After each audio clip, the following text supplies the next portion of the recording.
We are very fortunate today to have Dr. Curt from the University of Arkansas, and he has a lifelong commitment to the University of Arkansas and a passion for the honors program. He has a degree in horticulture, and his academic career actually began when he studied apples and cherries at Washington State University. And then you returned in 1989 to the University of Arkansas. And he's now a university professor of horticulture in the Dale Bumpers College of Agriculture, Food and Life and Sciences. And in 2012, he was named co-director. And he's going to give us a program on apples in the Ozarks, which I'm excited about. I lived in Green Forest before moving to Illinois for 16 years. And right down the road from me was a huge apple orchard that breaks my heart that's no longer there anymore. I know that orchard. Welcome, Dr. Rob. Well, it's an absolute pleasure and delight to be here. I grew up in Northwest Arkansas, and Rogers is a really fond place in my heart for a number of reasons. I would come up to Rogers, although I grew up in Fayetteville, I'd come up to Rogers for scouting events and for church events. In the later stages of my mother's life, she lived just down Dixieland Road a little bit, where she was provided really excellent care. But for apples, I remember Rogers, because those of you that were here in Rogers from the 1940s to about 1970, as we would drive down Highway 71, you would be greeted at the Welcome to Rogers sign with the aroma of apple vinegar from the vinegar plant. And growing up in an apple orchard, we would make the trek with a pickup truck load of apples from Fayetteville to Rogers to sell apples to make vinegar. And so Rogers, to me, just had the essence of apples in the air. So it's a real pleasure to come back and maybe share a little bit of that heritage today with you. Why don't we start to kind of get ourselves centered in thinking and to make us feel like we're intellectual. And I hope this presentation will be fast and fun, fast-moving and fun. I hope it'll be lively and enlightening. But let's start with a poem from Robert Frost, After Apple Picking. My long two-pointed ladder sticking through a tree toward heaven still. And there's a barrel that I didn't fill. Beside it, there may be 2 or 3 apples that I didn't pick from some bough. But I'm done with apple picking now. The essence of winter's sleep is on the night. The scent of apples I'm drowsing off. I cannot rub the strangeness from my sight I got from looking through a pane of glass. I skimmed from water this morning from the drinking trough and held up against the world of hoary grass.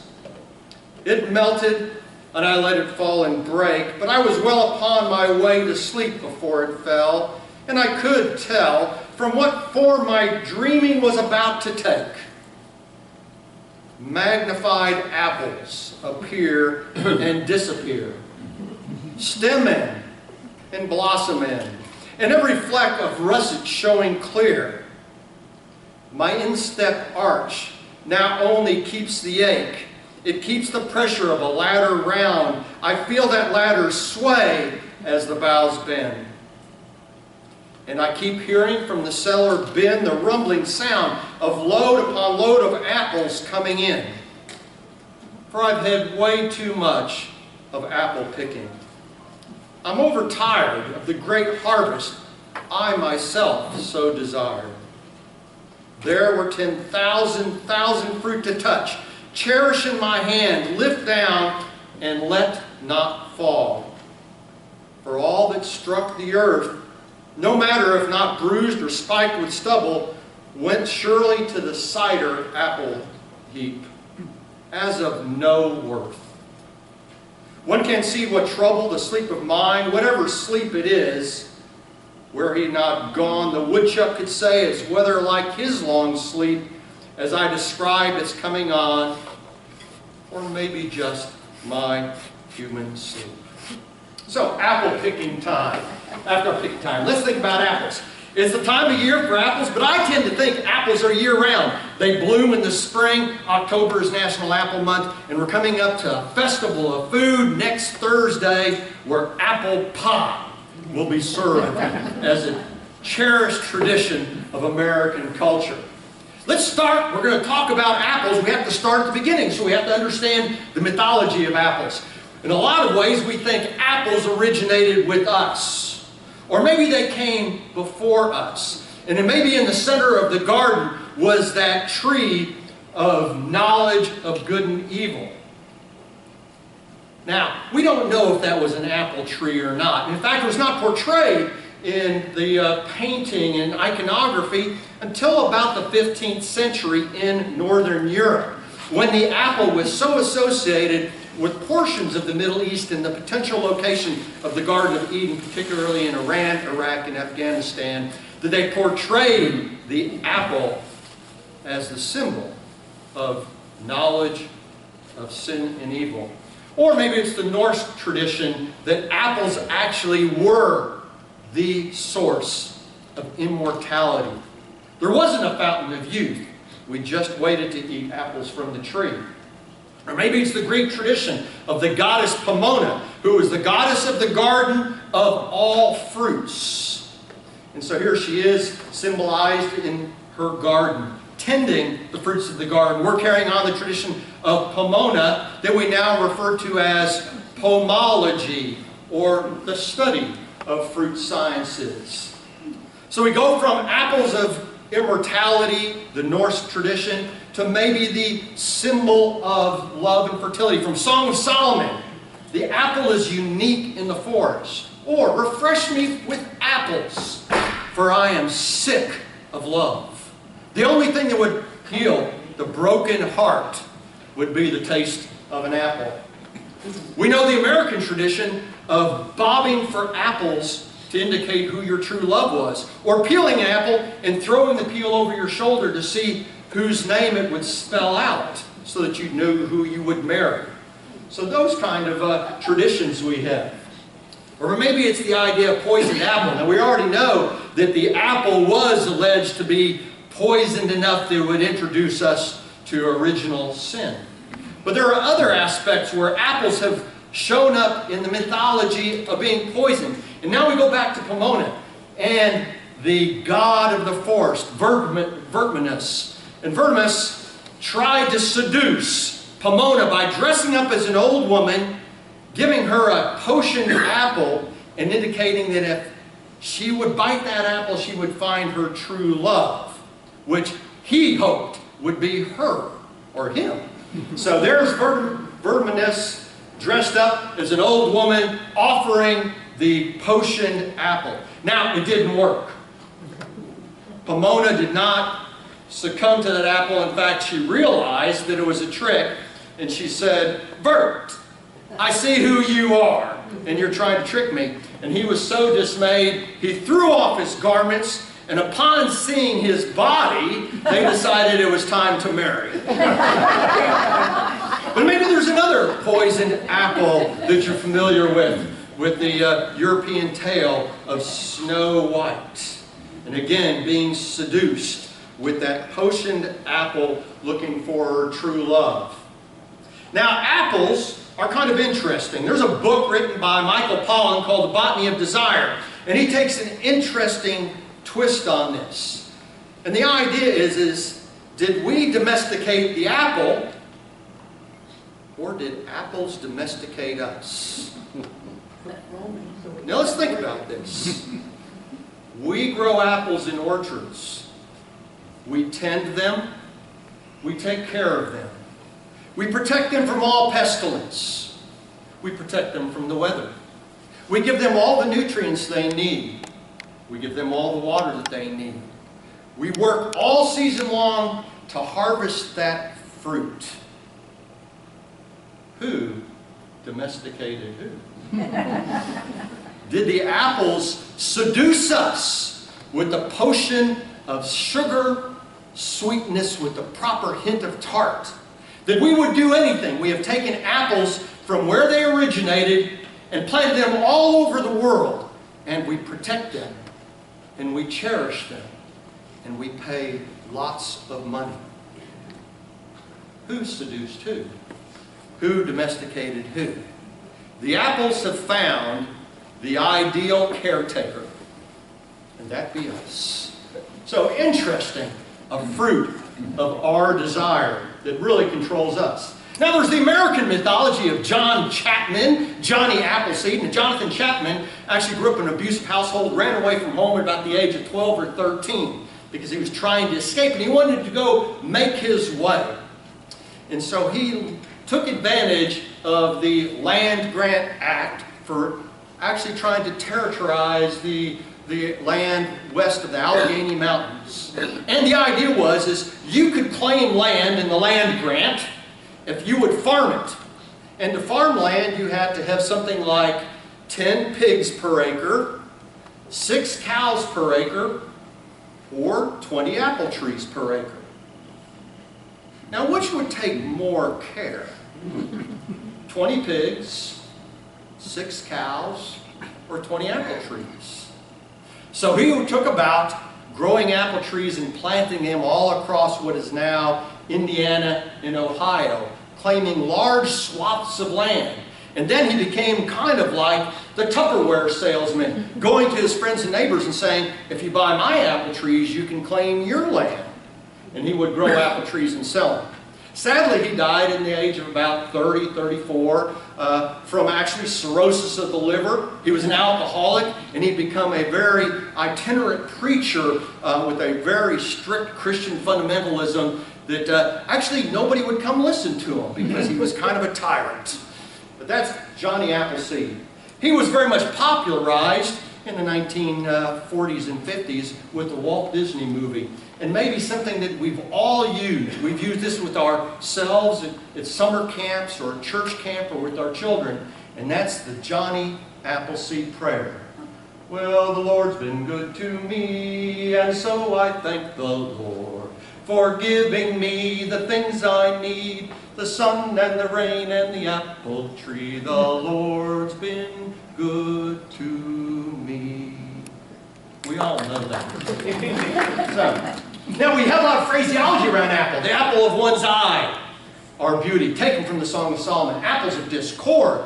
Of course, you know, the whole idea of the Spartan fight was because at a wedding celebration, somebody threw an apple into the wedding of Thetis and Peleus. An apple polisher, meaning a person that you don't really trust because they're just polishing the apple and showing you the shiny side. Or we always know that person's a rotten apple, and we know that a rotten apple will spoil the whole bunch. We know that an apple never falls far from the tree, and maybe I'm a good example of that. My father was an apple farmer. My father was a horticultural professor, and I decided that rather picking up apples myself and delivering them to the vinegar plant, I'd better teach about picking up apples. We all know the saying, an apple a day. And let's come back to that in a few minutes. There are all types of other apples. Now, we're not going to be talking about this. There's the love apple. That's what it was called when the apple was introduced from the New World back into Europe. That's the tomato. The earth apple, potatoes and cucumbers. Golden apples, Chinese apples, or oranges. Thorn apples are the datura, datura. Or oak apples, the galls caused by a mite on leaves. All different kinds of apples.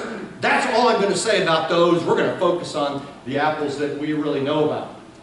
We think that apples not only are poison, but are the secret to our health. And in American iconography, they have become the symbol of health. Just pay attention and look at how many of your health plans use the apple as a symbol. A while ago, I was told, should have brought an apple for the teacher. An apple a day for the teacher. An apple would pay that teacher, and maybe there was a quid pro quo. A is for apple, and apple is for an egg. And so maybe we saw that. But we know apples are important now for health. Okay, a little bit. Who are some of the leading horticulturists, pomologists? They really helped craft science and the United States. Edward Jackson Downing was an orchardist, grew up on an orchard in New England. An orchardist became a landscape architect. He founded the American Horticulture Society, he founded the American Pomological Society, but maybe you know him because he was one of the landscape architects that created the Great Reflecting Pool Mall in Washington, D.C. The parent of American academic horticulture is Liberty Hyde Bailey from Michigan. Did his bachelor's degree at Michigan State University, and then he went off to Cornell. He was trained as a botanist, studying blackberries. But he said there's something about blackberries that's different than botany. And he said that's really horticulture, the economic care of plants. Not just understanding plants for the sake of science, but understanding plants for the economic benefit of society. And so he created the first horticulture department at Cornell University, then went back to Michigan State, and then one of his students created one at Ohio State, and that proliferated down to the University of Arkansas, where when University of Arkansas created the first College of Agriculture in 1905, there were two units, the School of Horticulture and the School of Husbandry. So horticulture has always been important, and that's due to Professor Bailey. And then there's a pomologist standing out in this field. That is a younger version of me and my father. And we had a pick-your-own orchard in Fayetteville. An apple a day probably must be worthwhile because he's 96 years old and the coach of the Northwest Arkansas Rowing Club. I asked him if he wanted to come with me today, but it interrupts his 3-mile walk. And he didn't want to miss that today. So how did apples get to Northwest Arkansas? How did we get from there to here? Well, it actually all starts probably in China, where various old relatives of our modern apple were crab apples, 2 or 3 species of them, and they would move kind of back and forth from North China to South Central China. And then they were actually carried along the northern edge of the mountains, the mountain range, the Himalayan mountains or the Himalayan mountains. And the idea was they were probably carried for millennia, most likely by bears. And so as bears were making seasonal trek from east to west and west to east, they rotated back and forth. They started to create this kind of geographic separation of apple species that occur. Of course, bears are not dumb. Bears are always going to try to select the biggest fruit, just like we do when we go to the grocery store. So self-selection of a bear looking for the biggest fruit and the sweetest fruit created a natural selection during these millennia of migrations along this Himalayan pathway that apples went from being the size of dimes to probably the size of golf balls or tennis balls. And that first really evolutionary selection was probably by animals that spread them. They ended up kind of in the region of the Caucasus Mountains, stretching from Turkey to Afghanistan down to Iran and Iraq. And the species that emerged there that has its roots with the Chinese apple is Malus seversii. And this is a box of apples from the forests of Kazakhstan. So in Kazakhstan, at the climax forests, and its hills a little bit larger than the Ozarks, but the predominant tree are apple trees and pear trees. So they're 50 to 70 feet tall. It's forests of apple trees, and this is the genetic center of origin for the modern edible apple.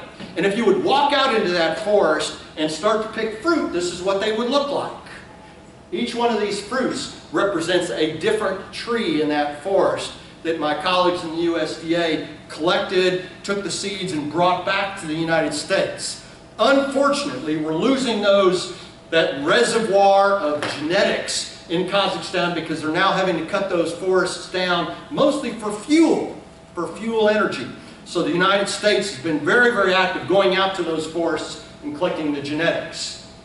From that region, kind of the Caucasus Mountains in Kazakhstan, or Malus seversii, then all of a sudden, because of the northern and eastern migration of humans from the cradle of civilization, we encountered the apples. We said if bears are smart enough to eat them, we should be able to eat them too. And in fact, that's actually what happened. And we continued the migratory path and evolutionary development of apples, finding the biggest and the sweetest. and bringing them down into centers of civilization such as Turkey, into Greece, into the Roman territories. And all of that happened, you know, at about 10,000 or 12,000 BCE during the early Neolithic kind of period. So we see that apples were already part of the diet of humans. It was a migratory seasonal diet in the period of about 11,000 BCE, and they were very much used and in fact starting to be produced or domesticated by 4,500 BCE and during the Bronze Age. We see the separation of what we now call the domestic apple. And the domestic apple has no relatives. It's an artifact of humans, that humans brought apples from different areas and then started selecting things. But we see a separation of the domestic apple from its wild relative about somewhere between 1,000 and 4,000 BCE. By about 1,000 BCE, we started to propagate superior varieties and named varieties. And you'll find named varieties in the Odyssey, in that tragic piece of writing. Cultivations of orchards started to occur in Asia Minor and the Middle East by 1000 BCE. So we've been cultivating apples in orchards now for more than 3,000 years. So how did they get to the Americas? Well, when the Pilgrims and the earlier settlers came over to the United States, they brought apples with them. And there was a real reason for that. Apples, and really apple vinegar, just like the Spies vinegar plant in Rogers, was the major source of vitamin C that would prevent scurvy and other vitamin C deficient diseases. So the common thing was to drink about a quarter cup of cider vinegar per day. I guess that and your cod liver oil, and you either lived well or hoped to die. But we brought that over because if we were going to colonize a place, the only way apples were our medicine. The only way to fight scurvy would be to bring apples. We brought apple seeds or apples with us along that journey. And apples became very, very important in the early settlement of the United States. And every kitchen garden, every settler would be growing an apple tree so they could make apple vinegar and apple cider. Now, at that time when we said cider, they meant alcoholic cider. It's only been in the last 80 years that when we say cider, we think it means sweet cider or non-alcoholic cider. But before the Prohibition, if you said cider, you meant alcoholic cider. It also would be further fermented and distilled and to make apple brandy. So the drink of the early Americas would have been cider and brandy. And so you'd see those presses everywhere. Now, it's kind of a moving story to think about how apples got from the original territories. We know that Johnny Appleseed brought them over across the Alleghenies into Indiana and Ohio. But then it really started to spread in the kind of the Industrial Revolution period with steamboats and with railroads and with the western migration of the pioneers in the United States. They had to take apples with them for medicinal purposes. Apples were your medicine. And so we would take those with us. And that's how they ended up in northwest Arkansas. They moved from northwest Arkansas onto Washington by the railroads. And in fact, the railroads are really important in the settlement of apples in the United States. The reason we had apples in northwest Arkansas was because of the railroads. They wanted to haul high-value products out of here to actually cover the low-value product of lumber.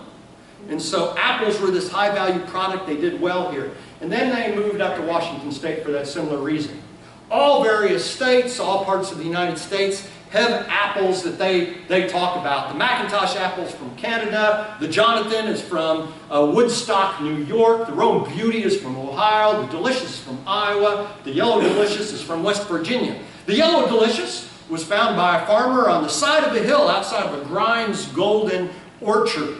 And he thought this was the best apple. It won the state fair. And at that time, Stark Brothers Nursery would pay $100 for the best apple at the state fair, the apple contest. And they'd give you another $100 if you'd sell the rights to the tree.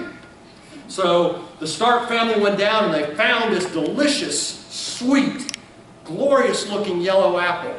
And they called it the Yellow Delicious. They already named one apple Delicious. This was the second Delicious, and they called it Yellow Delicious. And to protect it, And to further their marketing, they built a wire cage around this. They put armed guards 24/7, 365 days, and said anybody that tried to get a piece of this tree would be shot. And they said they knew it was good because it was growing in a place where you couldn't raise hell with a half-gallon of whiskey. So that's golden delicious. Yates from Georgia, Arkansas Black from Arkansas, Ida Red from Idaho.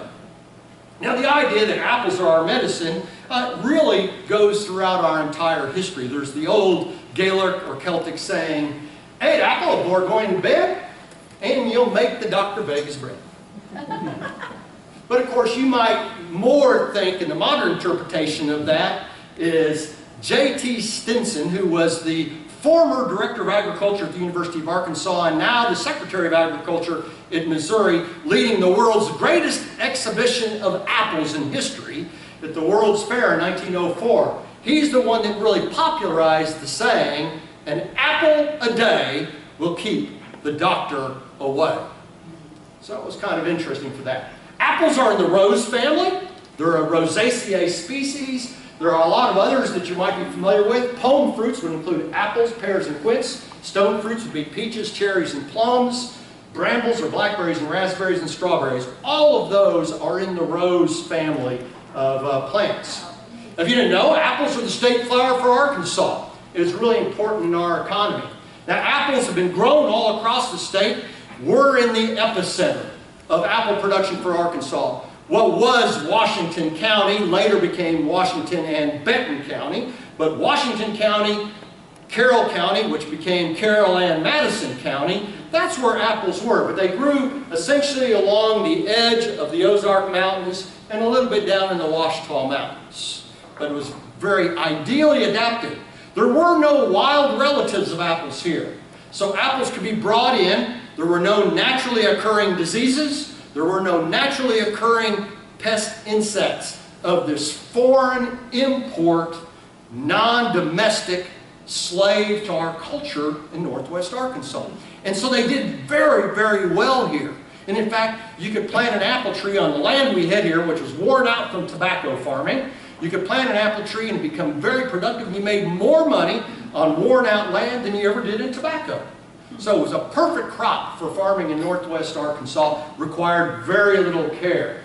Now the apples were probably brought in along from Tennessee and Kentucky along the northern route, which is a little bit like Highway 412, but you can see it would come through Carroll County, would come through Washington County down into Fayetteville, and it kind of followed the Butterfield stage route. And so all along the Butterfield Road would be apple orchards because you could get them. They had to be close to transportation to move them out. You must think at this time, you know, in the late 19th century or so, we only had, you know, maybe 60,000 people living in northwest Arkansas. And you could feed that with about 200 acres of apples. But we produced around 120,000 acres of apples. So we had to be close to transportation. And the transportation importance were the railroads. And so the main railroad that ran from Fort Smith to St. Louis, we had the spur down to St. Paul, we had the spur to Bethel Heights, we had the spur to Rogers. And so those became big landing heads where you would bring apples so that you could put them on the trains so they could get to St. Louis, and they could get to Chicago, and they could get to Minneapolis, and in places that at that time was just too cold to grow apples, and we were the ideal apple area. We could grow so many apples. Now, at this time, we actually didn't eat apples. We put them in barrels, and they were sent to those other locations to be produced into cider, vinegar, or brandy. But our yields were so good that we could satisfy the needs for a large portion of America with the apples from northwest Arkansas. Here are a couple pictures. So this is in Bethel Heights, and I apologize, it's an antique picture. I got it from Shiloh Museum. But if you're looking at, there are 14 teams of matched mules. That would be the equivalent of a millionaire apple farmer. To think that you could own enough capital to have 14 matched teams of mules. There they are working an orchard in Bethel Heights. Here's the stage line running into the Springdale loading terminal. And on the back of this photograph it said the line of wagons was a mile long and took 8 hours from the time that you get in line to where you could unload your apples to be barreled and put on a train. We promoted Arkansas apples. This is the way we promoted them early on. We said they were the biggest apples grown anywhere. That might be a slight exaggeration. We did not have truth in advertising laws back then. The halcyon days of apple production were probably about the 1890s to the 1940s. Washington-Benton County was the largest apple producing area in the United States. There were 4 million trees in our county. That's more than 100,000 acres. 40 to 60,000 of those acres were in northwest Arkansas alone. To put that in perspective, Washington State today, the apple state, has about 120,000 acres.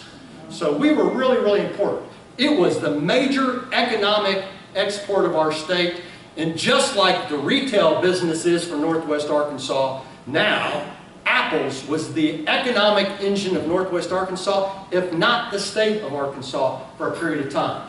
But things changed. Right now, in this period of time, we have about 1,000 acres statewide, and it has a value of about $1.5 million. How do we use apples? Well, there's a little personal use of apples. Everybody had apples for their cellar. You'd want to keep those. Again, apples were your medicine. And that was to make your own cider, your own vinegar, used for cooking and used for eating. Our commercial use was drying apples. Again, there was no refrigeration, so the way that you would have apples available year-round were to dry them in slices, and then you would hydrate them in either vinegar or brandy to cook with later in the year. So they were always hydrated back with an apple product. But we dried them, we made cider and brandy, we made vinegar, and we shipped for all of those purposes above. And here are pictures of barreling apples in northwest Arkansas. There's barreling apples at a farm in Rogers, Arkansas, with ladders reaching to the sky that Mr. Frost described in his poem. Here's a drying house. This is what an apple drying house would look like. This is in Prairie Grove. At the time, this was the largest apple drying house in the world until it burned down. They were fueled with wood, with fire. And so they were prone to burning down. And you think about it, you have sugar and protein, two highly flammable things that you're trying to dry. It did not take much more than a spark to ignite the whole thing, and it blew up. These are along the Butterfield Trail route between Rogers and Fayetteville, two old rock storage facilities. The main storage facility for apples was in downtown Fayetteville. And so if you've ever been to the Walton Arts Center, and what we call the Walton Arts Center parking lot, that was the epicenter for U.S. apple shipping. And you even see it as you walk through the parking lot. You can look down, and there's now what's a goldfish pond, and you'll see an arched stairway. That's what remains of 2 stories underground for apple storage and 2 stories above ground, where they would bring in ice or manufacture ice, and we'd store apples to ship out of Fayetteville. The source of apples at that time mostly were seedling apple trees. People would grow seeds, grow the seeds of the apples, and if they found a good one, they would select it. And if they didn't like it, they'd throw it away. So most of our varieties were not derived from any kind of technology, science, or breeding, which didn't really begin until about the 1930s or 40s in the United States.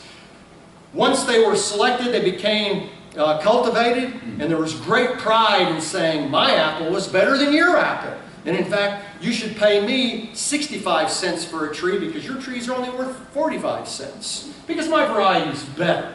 And so in northwest Arkansas, we had these kind of real local entrepreneurs, and we see apples emerging everywhere, and everybody claiming, my apple's the best, you should pay 65 cents a tree for that.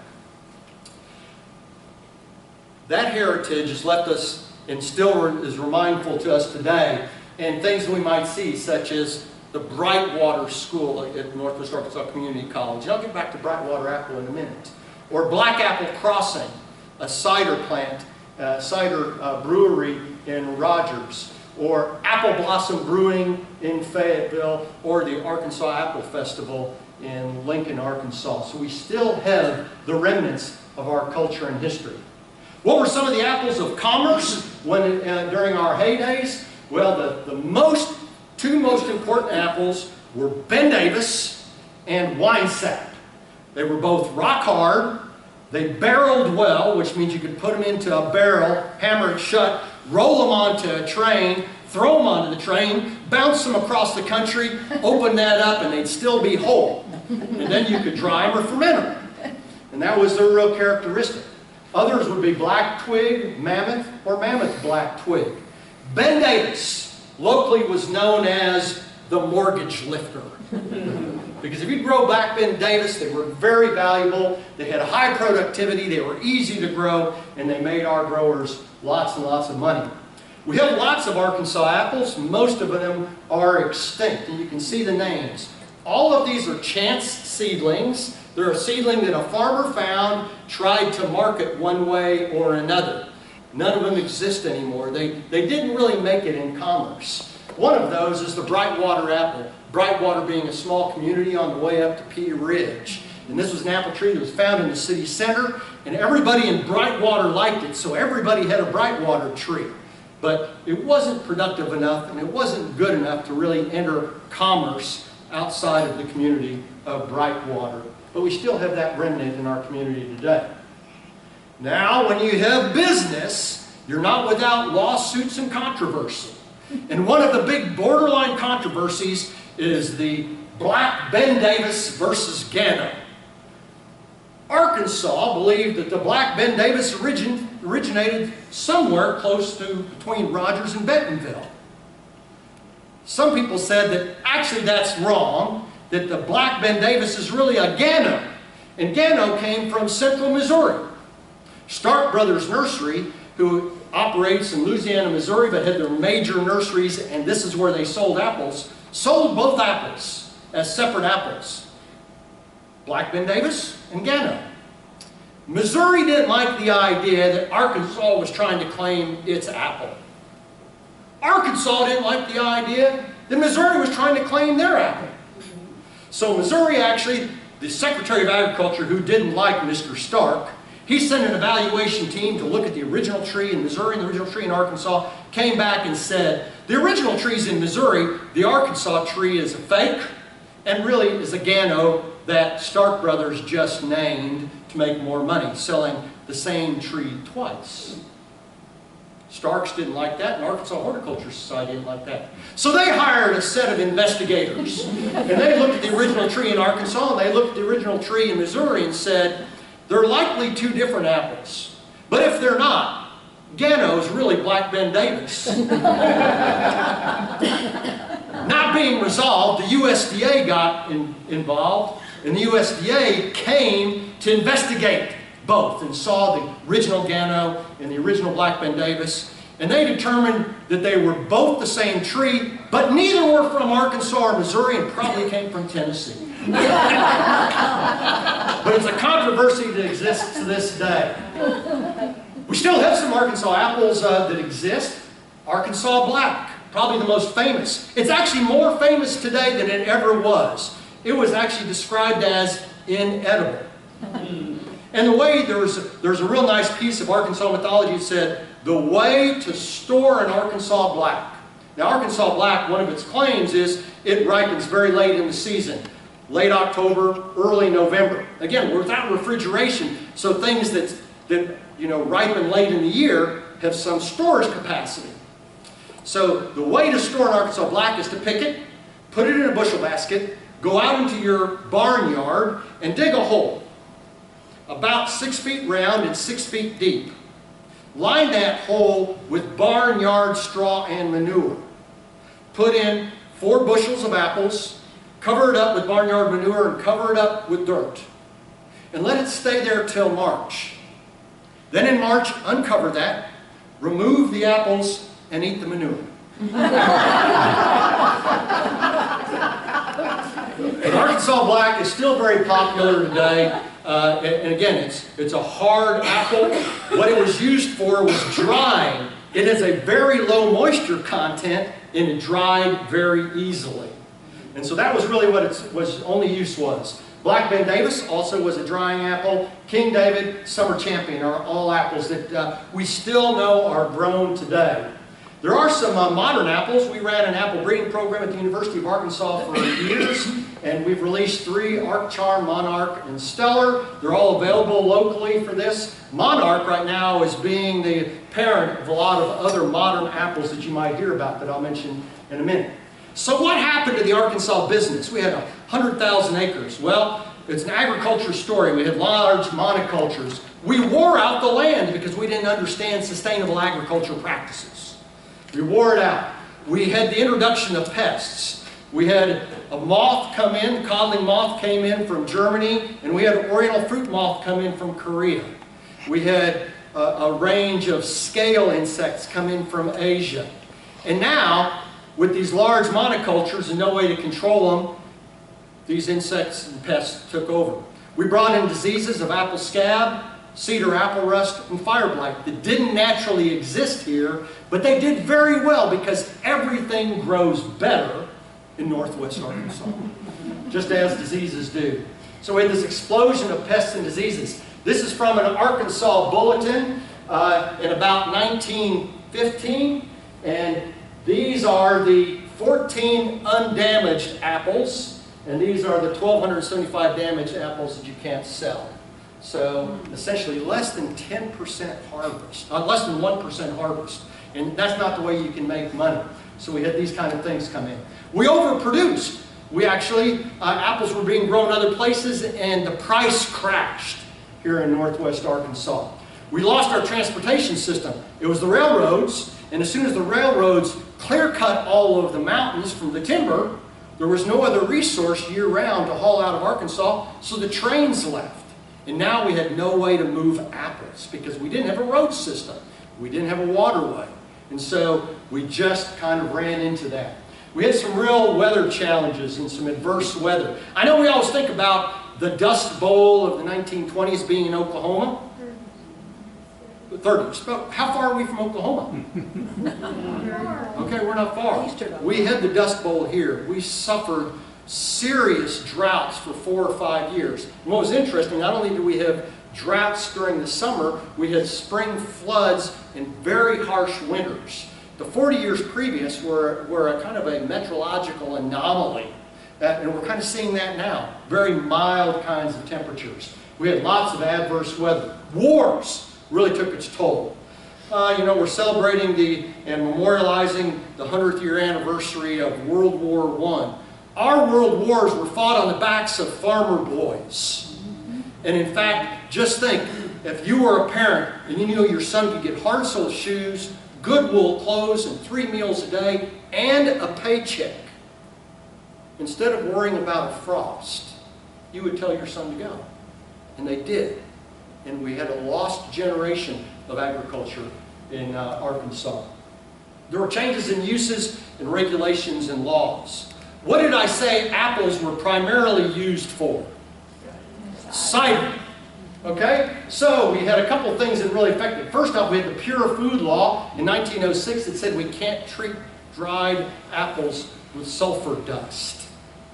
And that really affected their ability to be preserved. We had the death knell, the nail in the coffin. Prohibition essentially outlawed apple production in northwest Arkansas. Apples weren't eaten fresh. In fact, there's a great, again, legend of northwest Arkansas that Mr. Stark, who had named the delicious apple as the first edible apple. Again, we didn't eat apples, we drank apples, or we dried apples. The delicious apple, I said, is an apple you could eat for dessert. A complete modern notion. Nobody would just eat an apple. That's not what we did. So he was actually selling them down at the Grange in Springdale to the Arkansas Horticulture Society and said, there's trouble on the horizon. Prohibition is going to end apple production. It's time for us to grow eating apples. And he was literally picked up and thrown into a hog pen. As trying to over-commercialize and over-dramatize what happened. But Prohibition essentially ended apple production in Arkansas. We had the wrong cultivars, Ben Davis, Black Ben Davis, Wine Sap, Arkansas Black. They weren't popular. We had switched to the delicious apple. American culture switched from drinking to eating apples. And we didn't. Because we could grow those apples to dry so well. But we didn't have to dry them anymore because we now had refrigeration. And so we just didn't ship with our technology. Our reputation was bad. We were known for producing some of the worst apples in the world because we wanted to sell them cheap, because we thought it's the only way we could compete with bad apples is to sell them cheap. So we had a bad reputation and lost market. Competition from Northwest really hurt us. And again, an apple a day keeps the doctor away. Let's talk about the health aspects of apples. Apples really are healthy for you. They're low calories, they're good calories. They're known as being an appetite suppressant. You'll see a lot of diet plans say to eat a quarter or a half apple before 30 minutes before a meal because of its appetite suppressants. They're low fat, they're a good source of fiber in our diet. They're rich in vitamins, especially nutrients like K. They're a good source of antioxidants. Those are the flavonols, the pigments, and the acids. Malic acid now, you might know, is a very important homeopathy for a whole range of kinds of inflammation diseases. Apples are good for digestion. They suppress your appetite. They're slow release of insulin in the bloodstream. They reduce LDL cholesterol. An apple a day keeps your blood pressure down and fights off cholesterol, as well as keeps the doctor away. We know they're a cancer preventative for GT cancer, breast cancer, and skin cancer, and they increase our breathing capacity. That's why athletes eat apples about 1 to 2 hours before competing. It increases the oxygen holding capacity of the blood. What are the leading apple cultivars of today? The world's most important apple is the Delicious. We also know that as the Red Delicious. This is the apple for which Mr. Stark was thrown into a pig pen. It now accounts for about 45% of all of the apples in the world. This is the leading apple. Golden Delicious, Mr. Stark's Golden Delicious from West Virginia. Fuji, Gala, Granny Smith, Gold, John of Gold, and Pink Lady. All of these from here down are actually modern hybrids of the last 50 years of apple breeding. There's a bunch of new cultivars of apples. Honeycrisp, Jazz, Ambrosia, Sonata, Pinata, Sweet Tangle, and Rave. Rave was just released. I haven't seen it in the grocery stores here yet. It was known as Minnesota number 55. The parent of Rave is our Arkansas apple monarch. And so we have our descendant. That's our offspring from Arkansas being there. What are the criteria for good apples that you might ask about? Well, color and surface. How they look is really important. You know, I don't know of any other food product that you might investigate by eye so seriously at the grocery store than apples. You look at it, pick them up, investigate it, you form a personal relationship and say, I don't like this one. And you take it. I don't like this one, and you leave it. It's very, very unique in the produce industry that we do that. You know, we don't do that to our bags of pinto beans or rice, but we do that for apples. So color and surface appeal.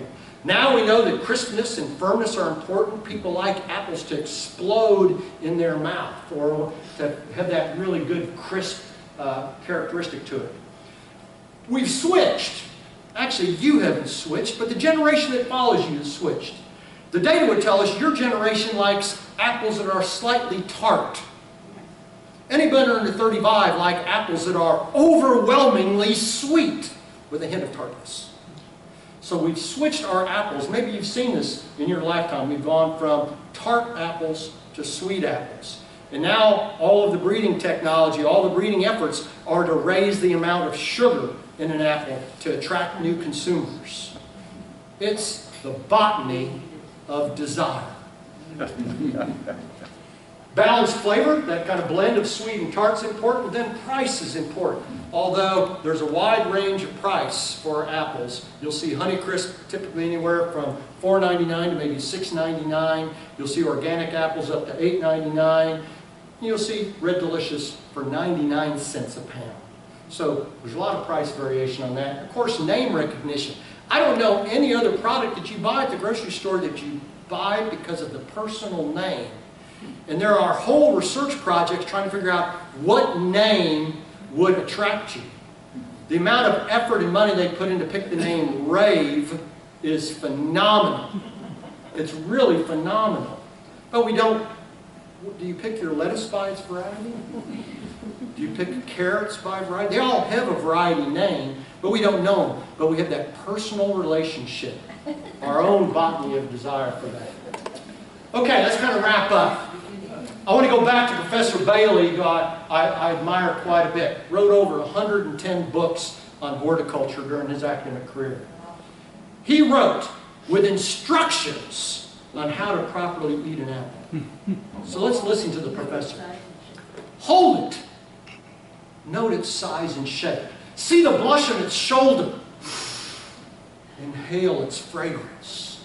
Hold it to your cheek, then bite it. Feel the break in its cool, crisp flesh. Know the flow of the sprightly juice and the aroma that lies in the core. Only then will you have eaten an apple. So, that's it on apples. I'd be glad to, I went really quick. That was a whole lot. So I'd be glad to take any questions, or if you'd like to relate your own apple story, I'd like to hear that too. So, questions or stories? Yes, ma'am. Story. We went to Kentucky and bought out Arkansas apples. We brought them home, sacks of them, and unbeknownst to us, we put one sack down in our basement. And it stayed there, we forgot it. And about in January, 1st of February, we found that sack.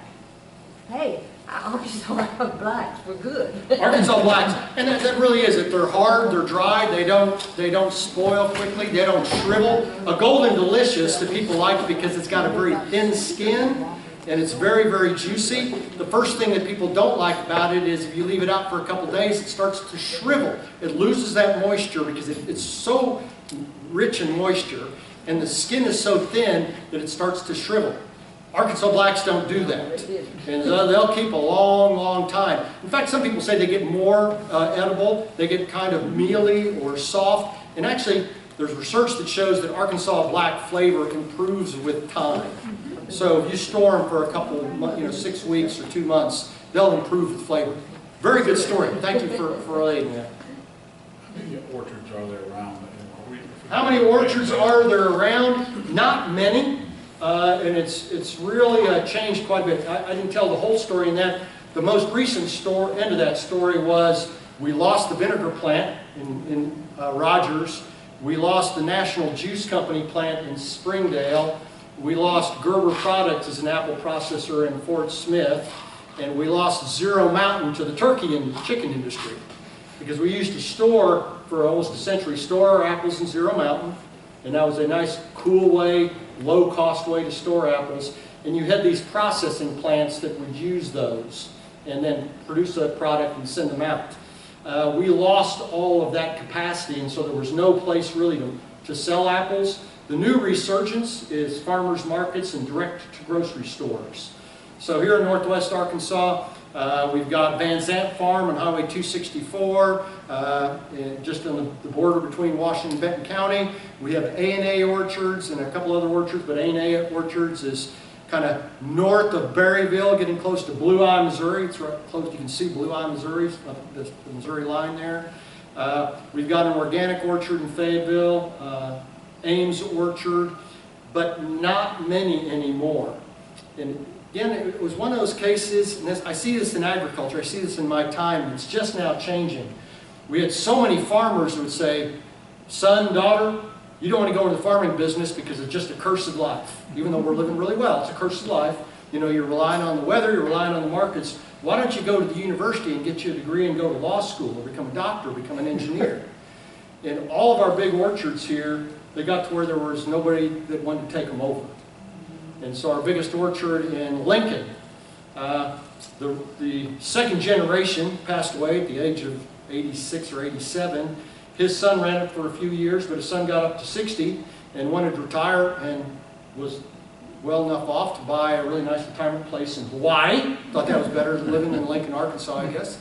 And there were no heirs. There were no others that wanted to pick up a 200-acre orchard and knew about it. And so we lost that. So there's just not many orchards now in northwest Arkansas, a total of about 6. In a big orchard, Gay & Sons is the biggest. They have about 60 acres of apples now. So they're our largest. Other questions?